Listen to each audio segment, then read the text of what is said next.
वैभव नाईकवाडी यांचा राजीनामा घ्या, अन्यथा माझा मृतदेह इथून जाईल. किरण नाईकवाडी.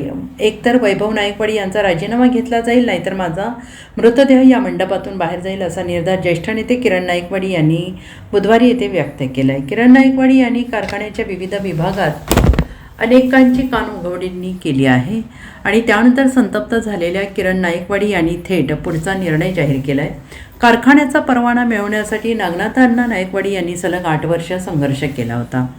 चिरमुरे फुटाणे खाऊन त्यांनी दिल्लीत दिवस काढले. त्यावेळेस त्यांनी एका विश्वासू सहकार्याला पत्र लिहून याच प्रकारे निर्धार व्यक्त केला होता. आज 4 दशकानंतर किरण नाईकवाडी यांच्या अशा निर्धाराने वैभव नाईकवाडी यांच्या विरोधात सुरू असलेली चळवळ अधिक धारदार झाली असल्याचं स्पष्ट झालं आहे.